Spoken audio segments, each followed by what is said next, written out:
September 20th meeting of the Board of Education is now called to order. Please rise for the invocation. O God, we pray to administer that which is just in all educational policies, being ever mindful of your guidance. Stir us to action with love, wisdom, and understanding. To the flag of the United States of America, and to the republic for which it stands, one nation, under God, indivisible, with liberty and justice for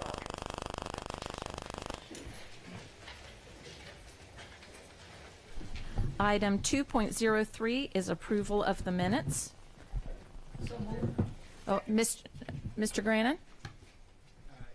Yes, Madam President, on page 9, there's an omission that I like reflected in the minutes. It's the first full paragraph, and it says, Mr. Brannon said that he can understand both sides of the issues. I'd like to add to that clause, and that the public is entitled to the accountability of an up or down vote. As you recall, I think I made that pretty clear. That's probably reflected in the tape on page 9.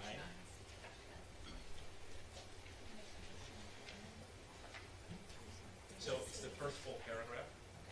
So after both sides of the issues, I think it would be accurate if it said, and that the public is entitled to the accountability of an up or down vote. Okay. That was, So he makes the motion? Yeah, he needs to make Okay, so you just need to make that in motion form. Yeah. okay. Then I so move. Second. All those in favor? Motion passes 9-0 to amend the minutes. Now, we vote to. Right, and there's already been a motion. So. There's already been a motion to approve the minutes, so now do all those in favor of approving the minutes as amended? All right, motion passes 9-0. Item 2.04 is establish agenda order, and the agenda stands as published. Item 2.05 is recognitions, board recognitions, and we don't have any recognitions today. Item 2.06 is Educator of the Month, Ms. Sasso. Didn't have my mic on. Sorry, people. Didn't have my mic on. Item 2.06 is Educator of the Month, Ms. Sasso. Each year, from September 15 to October 15, Americans observe National Hispanic Heritage Month by celebrating the histories, cultures, and contributions of Americans whose ancestors are of Hispanic descent. In honor of this important month, on school calendars especially, the Board of Education would like to recognize a Hispanic educator in our school system whose reputation precedes her. Sally Passemino Wilson of Tyler Heights Elementary School has certainly made her mark in the short amount of time, just 20 years, she has been on the AACPS team. A product of our great school system, Ms. Wilson has been recognized by the U.S. Department of Education as part of the White House Initiative on Educational Excellence for Hispanics for outstanding instructions and community collaboration. She has also shared her award-winning approach to teaching on a global scale as a presenter of an international conference for ESOL educators. And most recently, she received the honor of being named one of the top 5 finalists for the AACPS Teacher of the Year. At a school where more than 70% of students are English language learners, Ms. Wilson uses her bilingual skill to engage her students and build their confidence. Considering parent involvement as paramount to student success, she strongly encourages parental engagement and advocacy. She can often be seen at Annapolis Education Commission meetings, PTA meetings, Title I extracurricular activities, and parent workshops. Ms. Wilson promotes positive change at Tyler Heights in the various leadership roles she has held. As a member of the Vision Task Force, she worked diligently in developing the school's vision and mission. Together is how we excel. As a valuable member of the school improvement team, she monitored the school's goals and growth through defined action steps. In recent past, She has also served as the intermediate lead teacher and third grade team leader. As the school equity liaison, she provides professional development to the staff on growth, mindset, and other strategies to ensure equity for all students. As a leader within her school, her passion drives her work and inspires the work of others. Sally's colleagues regularly seek her guidance and teaching techniques and equitable strategies. I could tell you a lot more about Ms. Wilson, but I'm going to stop here and let some important people, her students, tell you instead. Let's watch the video. What's the next thing that we will do to record data? Miss Wilson is an awesome teacher because she's very nice and compassionate to other students. One really cool thing about Miss Wilson is she's funny and kind and helpful to others. Mrs. Wilson make me smile by saying funny jokes in third grade, and she always make me smile. She teaches really cool things.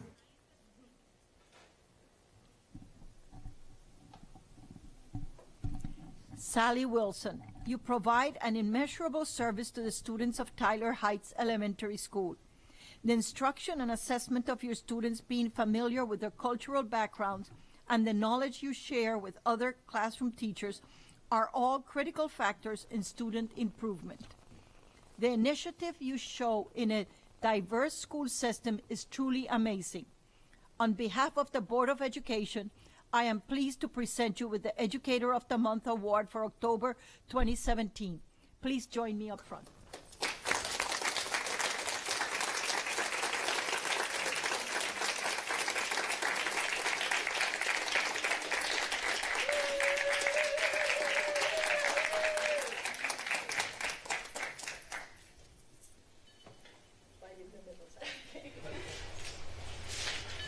Felicidades. Muchas gracias. Congratulations.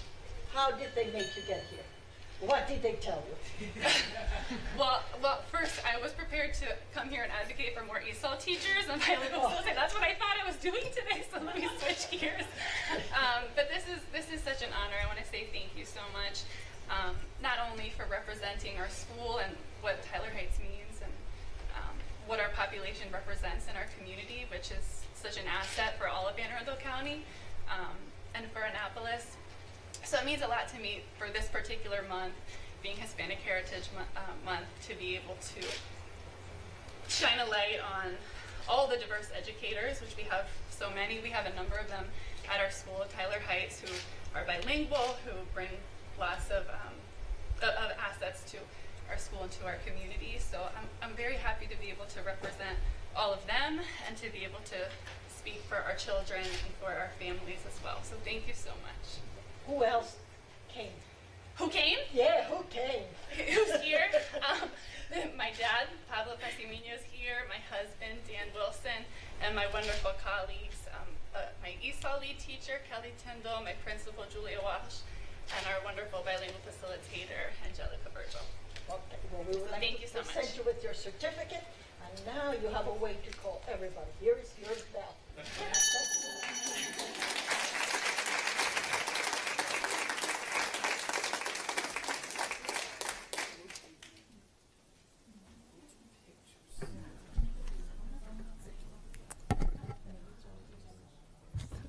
All right. Item 2.07 is school and community highlights. Does anyone have any school and community highlights? A number of us visited schools this week with Dr. Arlotto and other members of the team for back to school, and that's always a great time to see everything. I kicked off September under the lights and went to a Glen Burnie South River football game, which is always great to see. And South River won, so go Seahawks. And I also have attended 4 back to school nights in the past week, and the administration at Glen Burnie High School has to be the most fit administration in the school system because of how much they have to walk that building and through all of those things. I got such a workout going to back to school night between all the buildings, so hats off to all of them. And then Mr. Gillen and I held a board outreach event in West County in the Laurel area on Saturday, and that was great to meet many of our parents. And I met some staff people who lived in the neighborhood. I met some teachers who came by and talked to us too, so that was a great event. So good way to kick off. And then yesterday, Dr. Alato and I went to MSDE for where our E-Gate schools were recognized. E-Gate is excellence in gifted and talented education, and we had 10 schools in the state were recognized, and 3 of them were from Anne Arundel County. So Piney Orchard, Severna Park, and Crofton Elementaries were all recognized, as well as the middle school principal of the year, George Lindley, and the elementary assistant principal of the year, Lori Barnes. And so that was great to be there to see them all recognized for all their hard work. So let's see. Item 2.08 is the CRASC report.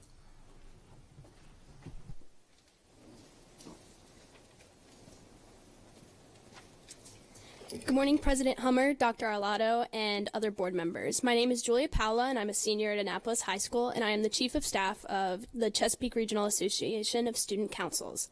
I am pleased to report that CRASC is back on our normal routine of Wednesday night meetings here at Central Office. There's no meeting this evening because of Rosh Hashanah, but we are back on next week at 6:30. So far this school year, attendance has been great. We're seeing a record number of middle school students this year. Younger teenagers are a welcome sight at CRASC meetings. We aim to represent the best interests of all students in the county, so the contributions of middle schoolers helps us consider the experience of those who aren't currently in high school. On Friday, September 29th, members of CRASC executive staff will be attending the SAD Student Leadership Conference at Anne Arundel Medical Center. We're looking forward to this event for student leaders from various school chapters of Students Against Destructive Decisions. We will be presenting a workshop on legislative advocacy and political change. Historically, CRASC and SAD have partnered to help address youth issues relating to substance abuse, traffic safety, and mental health issues. The Office of Student Leadership is currently accepting applications for the Maryland General Assembly PAGE program. Paging is one of the most popular and competitive programs that we offer. 10 students and 2 alternatives are selected for this program from dozens of 12th grade applicants. The brochure and application materials are available through high school social studies departments, counselors, and on the CRASC website at crasconline.blogspot.com. That's all I got. Have a good day. Thank you. Okay, we will now take a brief recess to have pictures taken with our Educator of the Month, so we'll be back in just a couple of minutes.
gentlemen.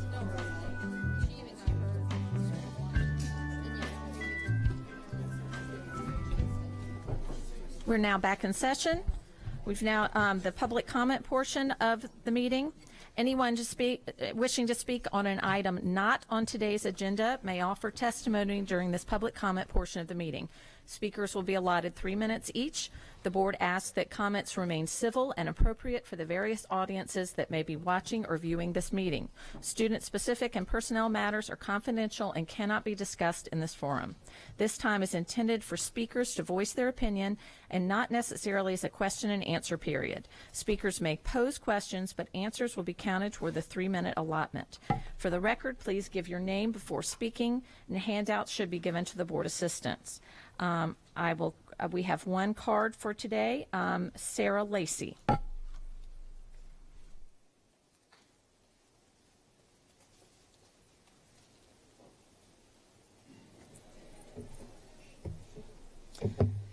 Good morning, Madam President, Mr. Vice President, members of the board, and Dr. Arlotto. This is my first time making a comment before the Board of Education. I'm actually only a second-year parent in Anne Arundel County Schools, having come from Howard County.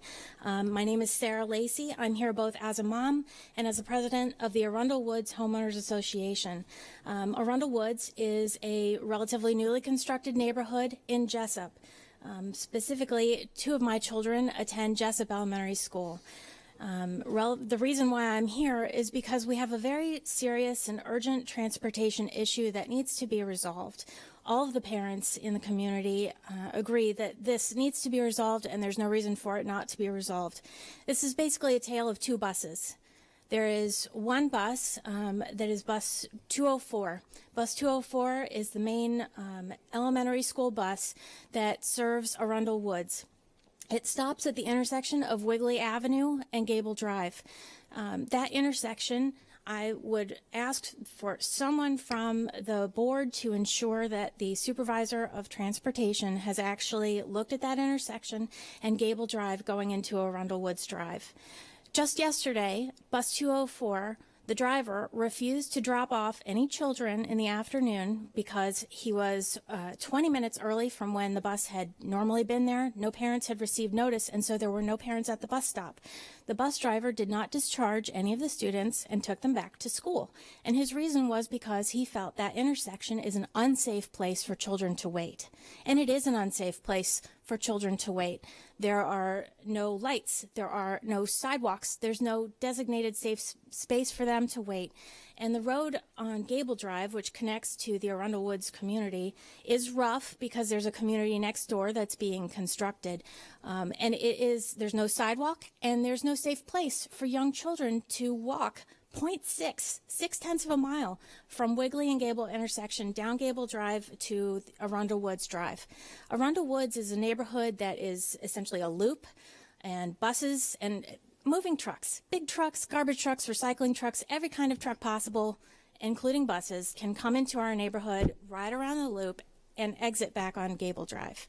And I said this was a tale of 2 buses because there is a bus that 4 times a day is traversing Gable Drive and coming into and out of our neighborhood. That's bus 876. And I have looked at all of the policies and regulations of the board that apply to transportation. And as I've gone through them, there is no reasonable explanation left for why we don't have a bus stop in Arundel Woods. This matter is urgent, and we've been told to wait indefinitely while the developer and the county departments of inspection and permits do what they need to do. But there is no requirement in the regulations that there has to be an actual county permit or approval to get a designated bus stop. So we're asking for action, and we want a bus stop tomorrow, but we'll take it within 1 week, or we'll have to do more that we shouldn't have to do to get the bus stop. Thank you. Thank you. Are there any other public comments? Okay. Oh, I'm sorry, Patty. I would like to ask Dr. Arlotto to have staff look into that circumstance. Thank you. Yes, ma'am, as always, and because it's our way to not comment, I'm always taking notes, and I'll follow up with staff on these issues. Yes, ma'am.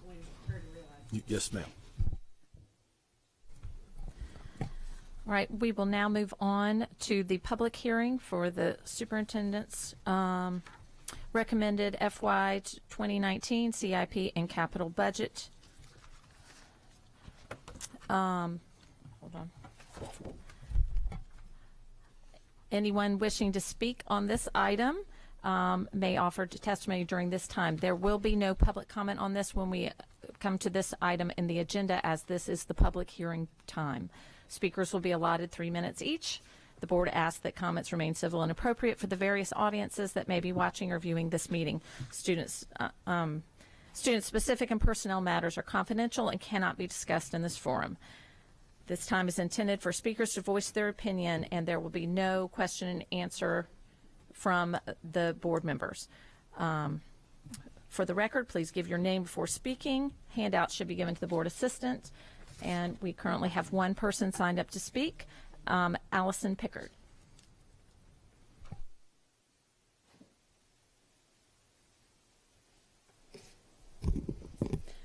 Good morning, President Hummer, members of the board, and Dr. Arlotto. My name is Allison Pickard, and I'm the proud parent of 3 AACPS Awesome students in the Glen Burnie cluster. As you move to vote on the FY19 capital improvement budget today, I would like to share some thoughts with you. Last night, at the Richard Henry Lee Elementary School Back to School Night, the school community recognized Judy Van Horn and Melissa Phillips for their volunteer and advocacy work over the last decade. Last spring, the Glen Burnie Rotary Club recognized Kristen Etzel and Judy Van Horn for advocacy work on behalf of their schools as well.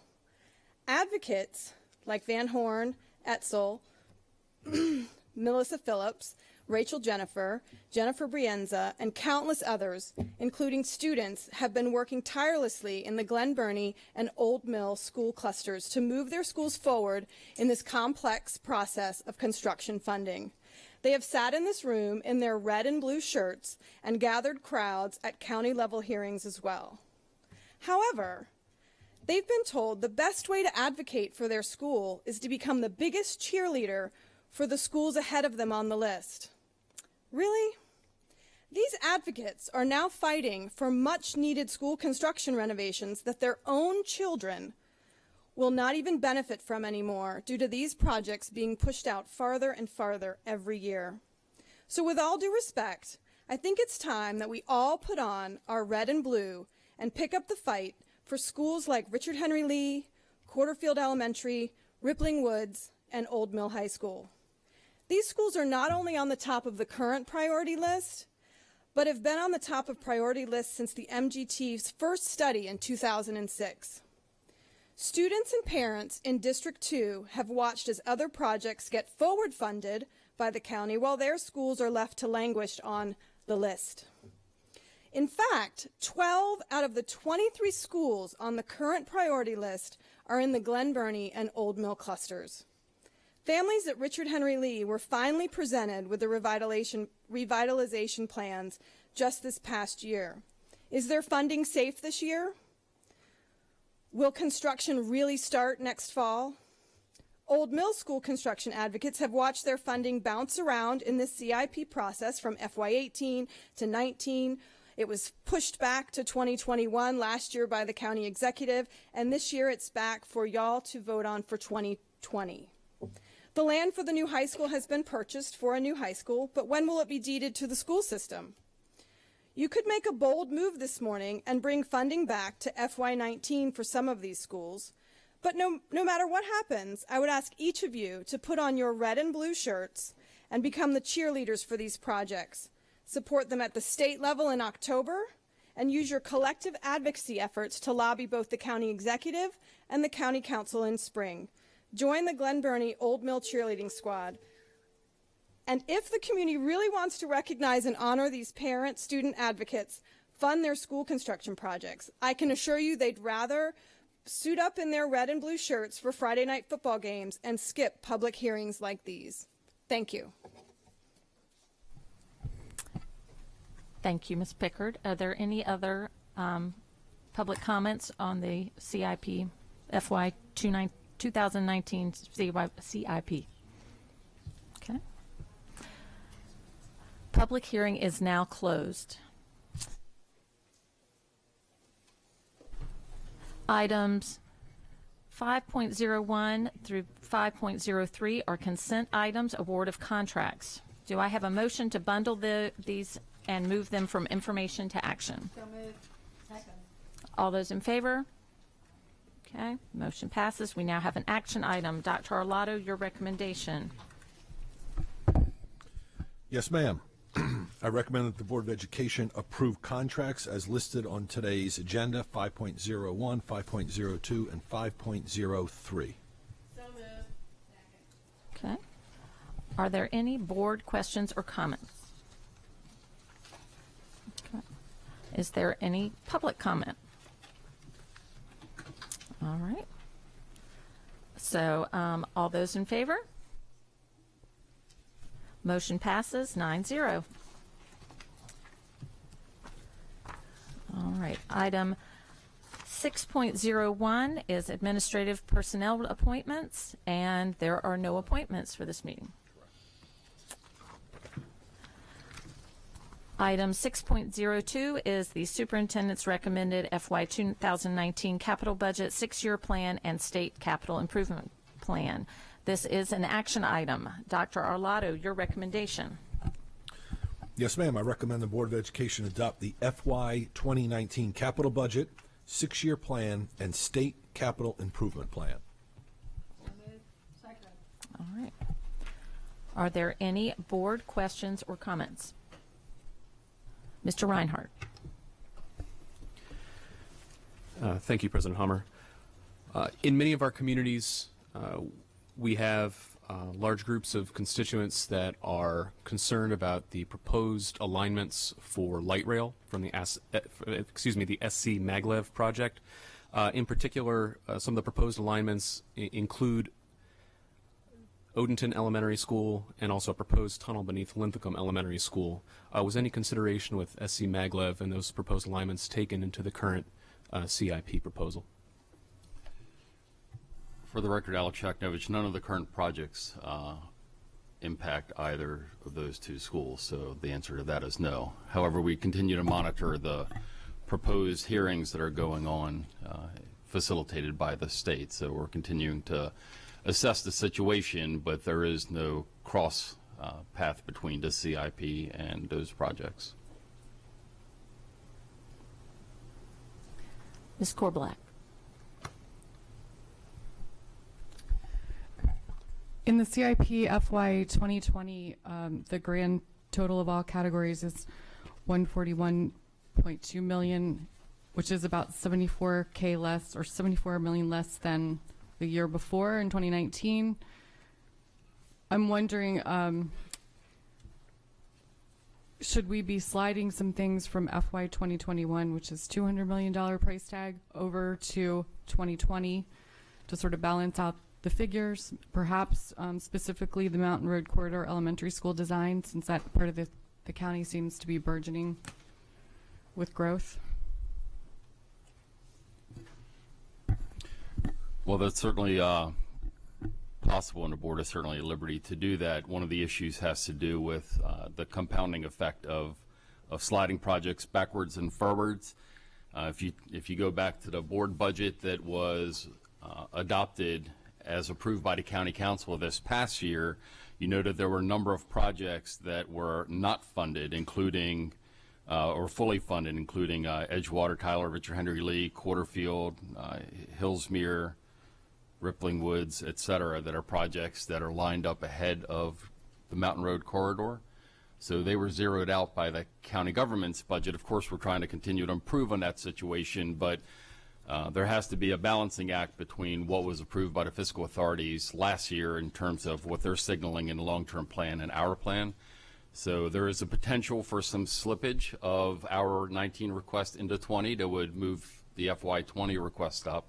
The other issue that we're constrained by is that the county has been aggressively forward funding the capital projects, thankfully muchly attributable to their increasing the bond longevity from up to a 30-year cycle for school construction projects. But the state of Maryland is increasingly becoming in arrears for their liability towards us. So if you went to the last page of the capital budget request, which is the one that is speaking to the state request, by moving Mountain Road Corridor forward, we would really be further sort of ballooning up this request from the state. Instead of being sort of 67, we'd be up into the, you know, $73-74 million range, and we've only been receiving on the order of about $35 million to date, kind of on average over the course of recent times. So by shifting Mountain Road Corridor forward, we would be asking for more than double what we would ordinarily or customarily be accustomed to receiving from the state of Maryland. So I think it's absolutely, you know, at the discretion of the board, but I think by pushing it forward, it's going to compound the backlog of county funding potentially, and by pushing it forward in the other direction, it will compound the increase of the unfunded liability from the state government to the CIP. So it's really more about balancing the state funding than trying to balance the total, grand total. Correct. Because we're, you know, again, we are in catch-up mode because of our aggressive forward funding on the county side, and thankfully so. These projects that we're under construction right now, you know, wouldn't even be going had it not been for the county to forward fund it. But at some point in time, that's going to stretch the capacity of the county to continue to do that. We've got to sort of let the state catch back up with us so that the county then is positioned to forward fund again. It's more of a liquidity question is the way I'm sort of couching it, Madam. Mr. Grannon. Is it possible to estimate the financial impact on a project of the requirement that a prevailing wage has to be paid as part of the construction? So we've been tracking that as well as officials affiliated with the state, and we are seeing, for budgetary purposes, we're seeing about a 13.65% factor that could be attributable to that phenomenon. When you say you've been tracking that, is that something that is publicly available? And where I'm going with this, let me try to give the explanation for the question, is I guess as I understand it, that's a state law, but if the public is going to be able to make their views known, whether they think that's a good idea or not, to their elected representatives, they need to see the deltas. And I'm wondering, is that kind of done on a more informal basis? Would there be a formal way that an estimate could be assigned to a specific project to say, this elementary school that we're proposing is going to cost $50 million. If we did not have the prevailing wage requirement, and we're not saying whether we should or should not have it, we're just giving the public the information. If we did not have that, we estimate it would actually only cost whatever 50 million is minus 13.6, I don't know, 45 million, 43 million. Is that something that we could do per project?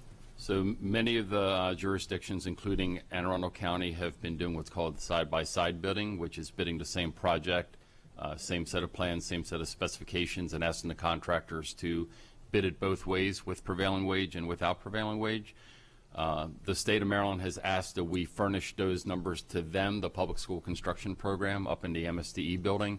So the best source of that information on a global basis would be for a constituent to ask it of MSDE, because they are collecting it not just from Anne Arundel County, but their data set is more robust than ours. We've got a micro view on the impact here locally. The state's been collecting it from various jurisdictions and sort of has a running tally of the differential between bidding it in both directions. So that would be probably the best information source if somebody was to make essentially a pitch to the General Assembly to reconsider that piece of legislation.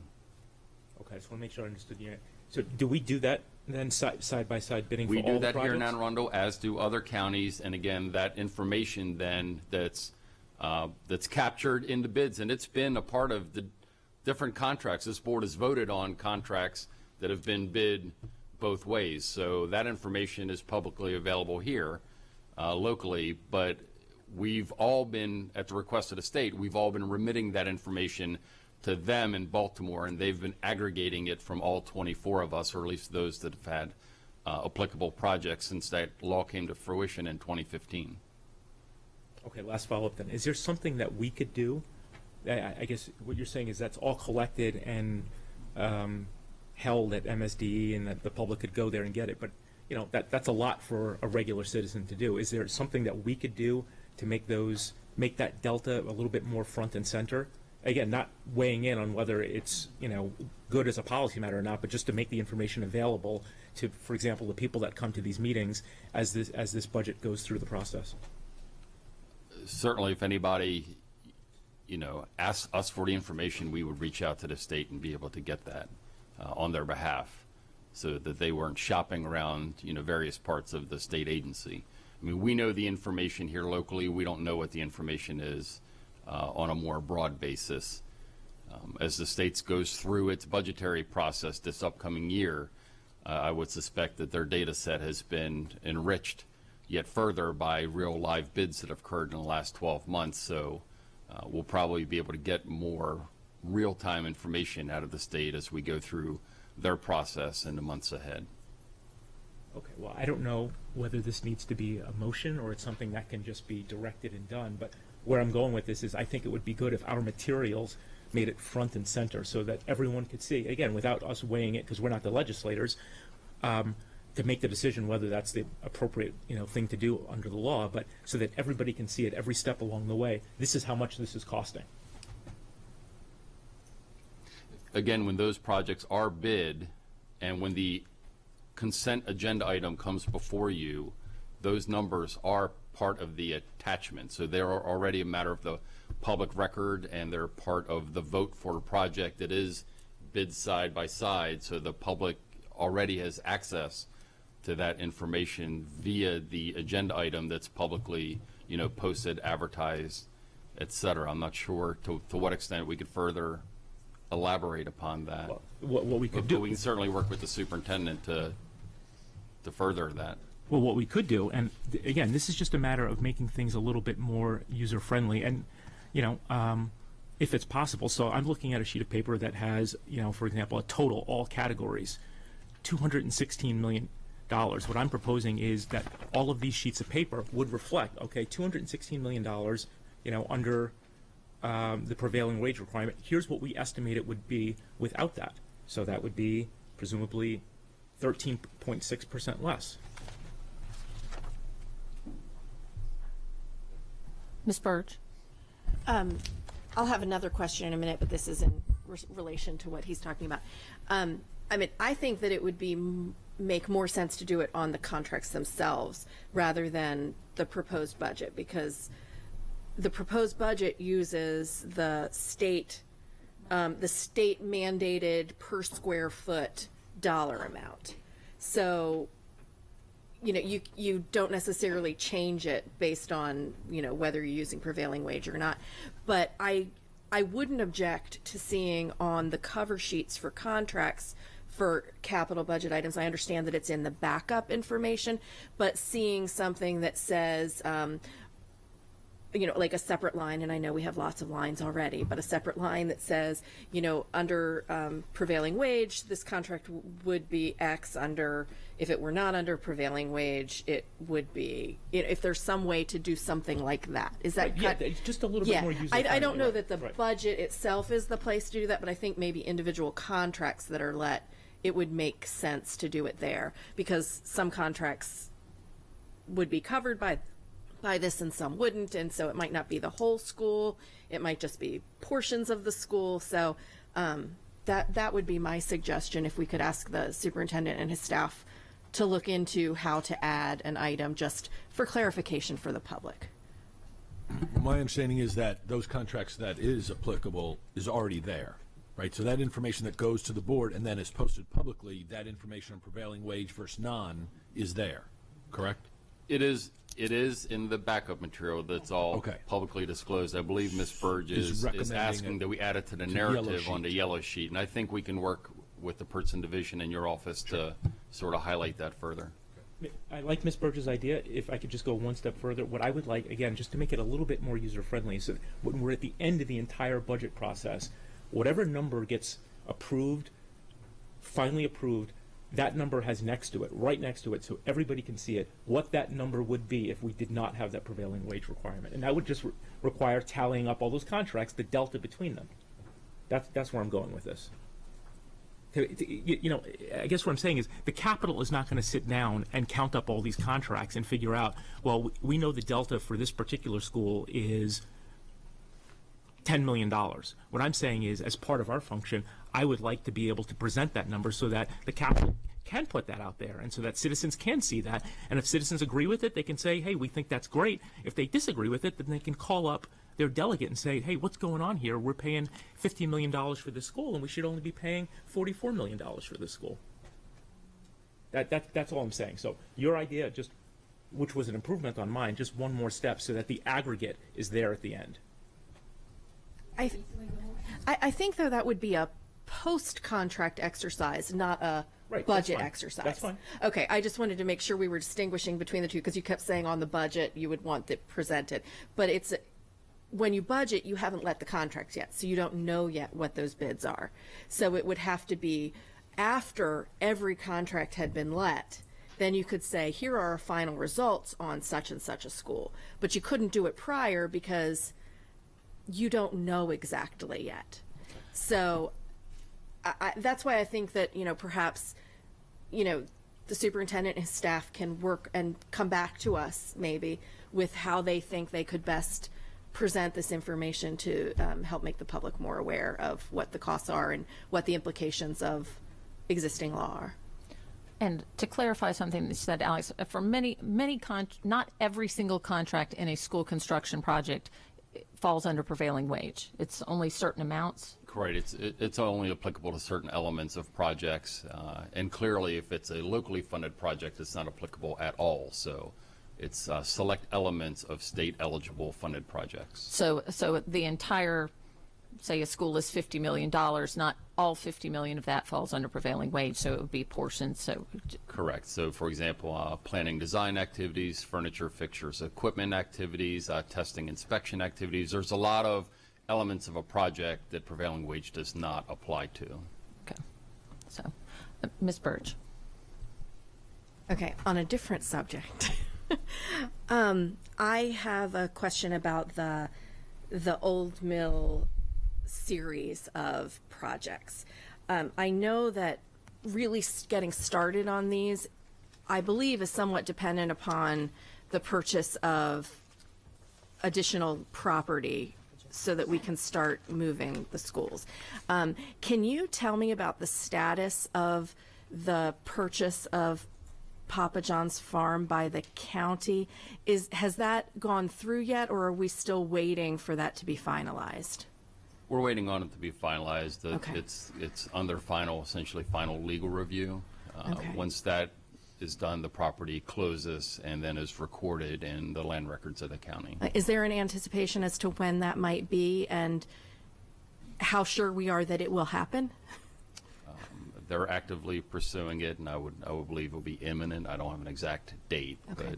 but it's really down to the final legal nuances. Okay, but so a lot of the things on this budget are dependent upon the county acquiring that property on our behalf. Correct, but remember, the budget will come back to you in December when the superintendent presents his combined operating and capital budget, and I would certainly anticipate there will be specificity to your question by that point in time. Thank you.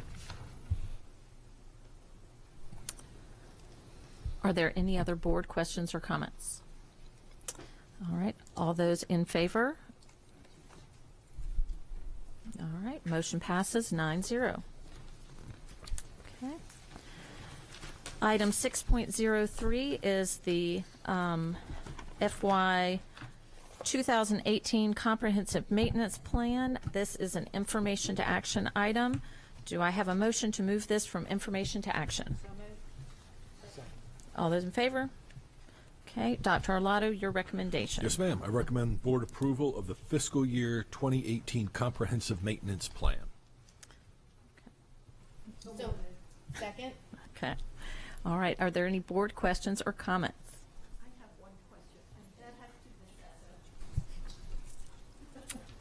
I had a question. How many underground tanks do we still have in our schools? Just because underground tanks. Yes, because it mentioned something here about the maintenance of underground tanks. So, Certainly. Again, for the record, Alex Shacknote, I don't have an exact number at hand, but, you know, the board members simply need to realize that the vast majority of the county actually does not have public gas service. Many of our peninsulas do not have even gas lines run down them by BG&E, et cetera. So, you know, where we have the opportunity to run on natural gas, we do, but it simply does not exist in large swaths of the county. And in those locations, for example, South County, there's no gas service anywhere down in my half of the world. So we have to run on number 2 fuel everywhere there. no, and I also ask because I know in the renovation of Maryland Hall, we are basically running the lines so that for regular gas so that we can just update Maryland Hall. Right. So where we have the opportunity, once gas service becomes available and we have a project, et cetera, we are migrating towards natural gas over time as opportunities present themselves. But until the utility supplier continues to build out their network, we simply don't have that opportunity until the line finally, you know, passes our property, and then we can look to access that. Thank you, Alex. Mr. Reinhardt. Thank you. So in reviewing the report, I noticed on page 12 of the report, the Preventative Maintenance Office, since its inception in 1994, has undergone a 58% reduction in staff, leaving equipment at risk of increased maintenance needs in the future. Just to help me better understand, what have been some of the leading causes to that reduction in staff? Budget cuts. Budget cuts and decisions by this Board of Education over 2 decades to continue to prioritize positions in the schoolhouse, the teacher, the workforce, et cetera, over other positions. So. And in your opinion, by increasing that staff in the Preventative Maintenance Office, how would that better be able to address our maintenance backlog? What it does is it allows the preventive maintenance activities, things like lubrication, belt changes, filter changes, et cetera, to happen on a more timely basis, which would extend the life of equipment. So if you have a piece of equipment that is expected to last 15 years, for example, if you have a robust preventive maintenance program and you treat it well, you can have that 15-year piece of equipment actually last 17, 18, 19. You get more years of life out of it. If you don't perform the requisite preventive maintenance activities, then you are at risk to that piece of equipment having a shorter life than it would have otherwise been anticipated to have had. So that's the correlation between expected longevity of an asset versus the preventive maintenance regime applied against it. All right, thank you. And in terms of employees, how many people does that 58% represent?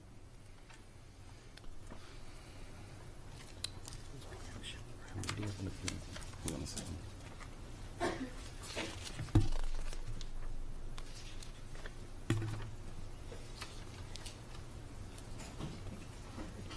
You have 10, and apprentice is 16.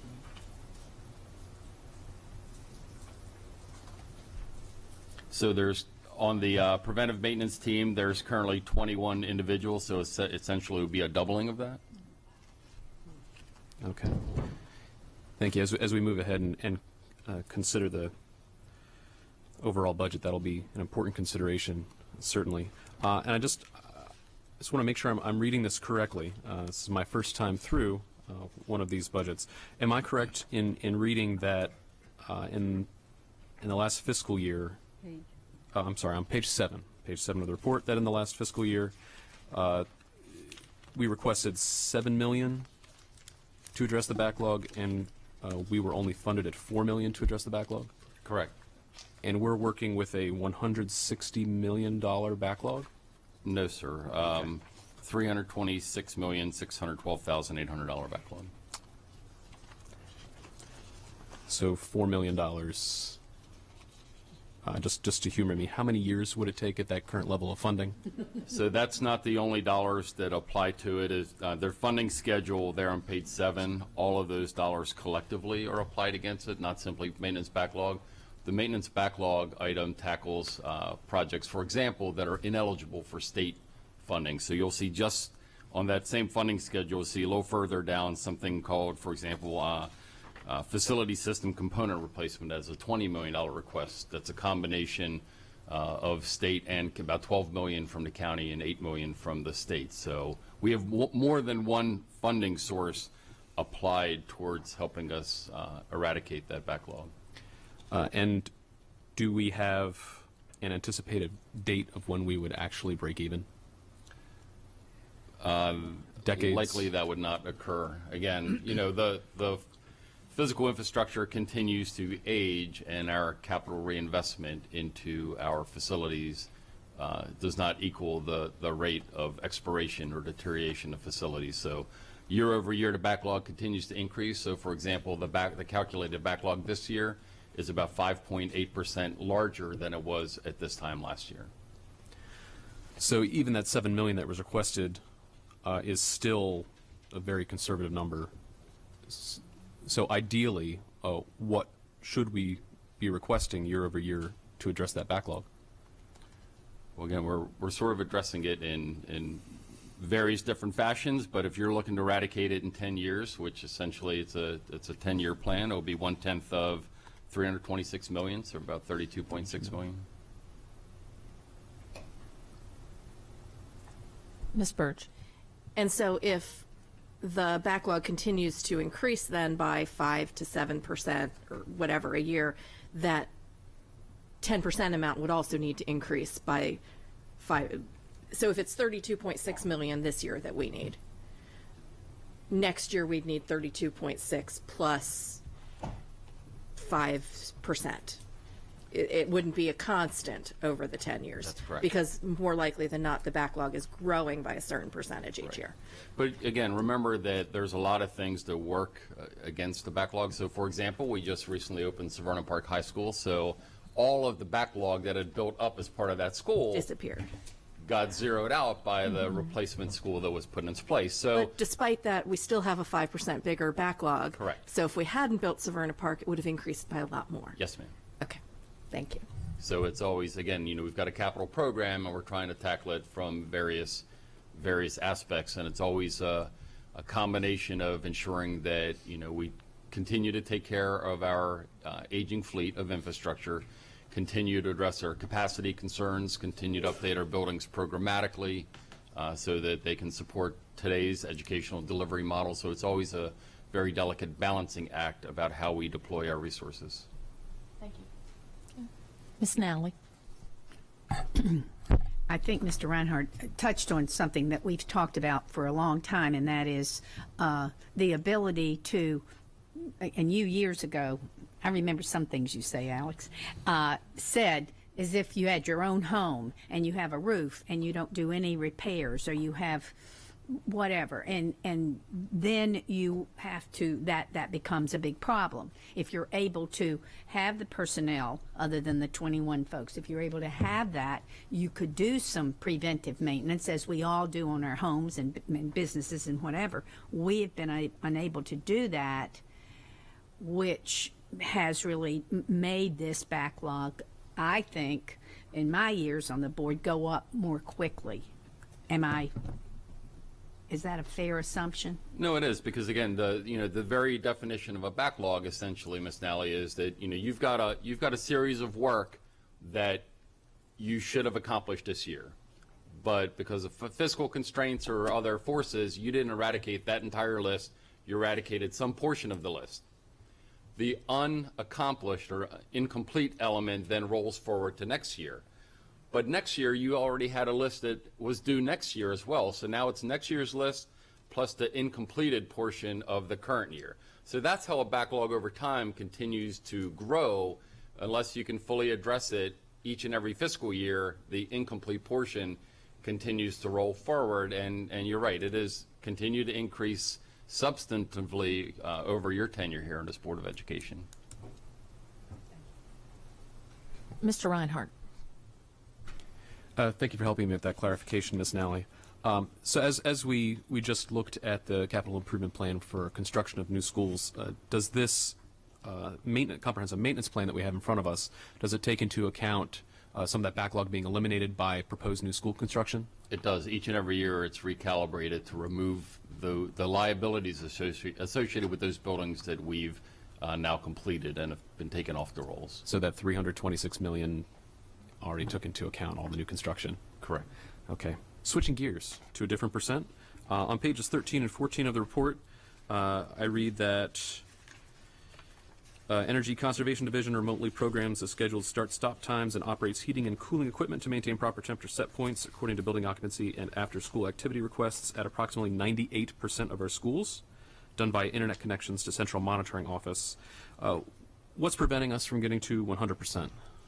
Essentially, they're the schools that are remaining in the capital program, so it would make no sense to install an expensive energy management system into a building that we're about ready to undergo a comprehensive renovation replacement. So a school like Rolling Knolls, for example, we don't have that connectivity. We've not made that investment because we know, hopefully, in another year or two, we're going to be tearing that building down. So that number has continued to, I'm sorry, Rippling Woods, not Rolling Knolls. So that number has continued to grow. So, with the accomplishment of the capital program, we're going to be at 100%. All right, thank you. So when I look on page 7 at all the various sources that are used to handle maintenance, it's about 32.1 million, which is close to that 32.6 to eradicate in 10 years, but doesn't take into account the growth each year for that. So we're making progress, but not enough. Right, but again, on the capital budget that you just approved, for example, we are asking in that maintenance backlog category, that was the funded element. So in the maintenance backlog category, we're actually asking for 7 million, not 4. So we are requesting monies to try to bridge that gap to be able to structurally keep up with it. So your position in a manner that I think we're requesting a fairly reasonable amount of funding. The question is, how will the chips fall out when the appropriation authority is granted? So yes, so we've been requesting the amount to handle this backlog in 10 years and with some of the increase, but we have not been funded for that amount as it comes. Correct. Okay. All right. Are there any further board questions or comments? Okay. Is there any public comment? Okay. All those in favor? Motion passes 9-0. Thank you very much. All right. Item 6.04 is the Maryland City Kindergarten Edition. This is an information to action item. Do I have a motion to move this item from information to action? Second. All those in favor? Okay. Dr. Arlotto, your recommendation. Yes, ma'am. I'd recommend board approval of the Maryland City Elementary School Kindergarten Edition schematic design. Second. All right. Are there any board questions or comments? I actually have one. With this, how many kindergartens do we have left that still need a kindergarten edition?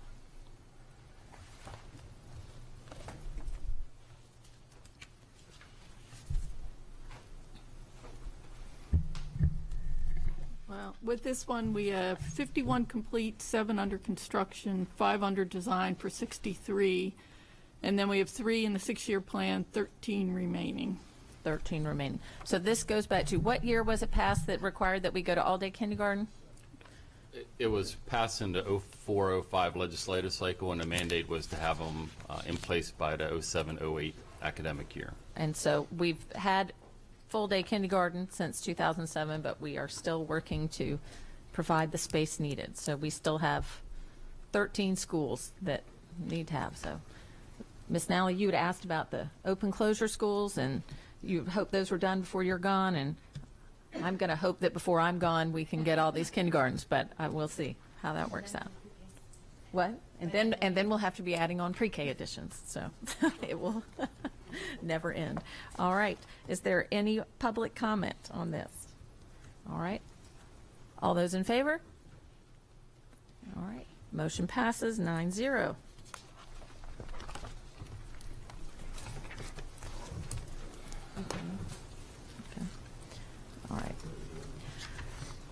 Item 6.05 is an information to action item. The Maryland Open Meetings Act trainee designation. Do I have a motion to move this from information to action? Second. All those in favor? Okay. I'm going to read this. I'm going to read this part first. So, during the 2017 legislative session, the Maryland General Assembly passed legislation subsequently signed into law by Governor Larry Hogan that requires at least one member of a public body to take a training class focused on the Maryland Open Meetings Act. The designee must be named by the public body by October 1st, 2017, and must participate in a training class within 90 days after designation. Public bodies that do not designate a representative on or before October 1st, 2017 would not be able to meet in executive session. Mr. Gilliland. Thank you, Madam President. I move that Mrs. Burge be the designated representative of this board. Okay. Are there any board questions or comments about this? Okay. Do you want me to talk now or after the vote? Whichever you want to do. What do you think? Okay, so all those in favor of naming Ms. Burge as our Open Meetings Act designee? Okay, motion passes 9-0. So, Burge. Thank you. So this is not a glamorous job. It just means that I was available last Thursday to go to the training prior to the October 1st deadline. So the act requires that at least one member of every public body undergo this training. There are several ways to get the training. One is a very short online course that is not necessarily relevant to school boards. You can also get it through the Maryland Municipal League, which I'm hoping is what cities and towns do, through MACO, which I'm hoping is what the counties do, and now MABE is an authorized provider, our Association of Boards of Education. So I went to MABE last Thursday and had a very thorough training on what the Open Meetings Act requires, the changes that have been made to it recently. You know, I've been through Open Meetings Act trainings before, but this is the only one that counted legally. And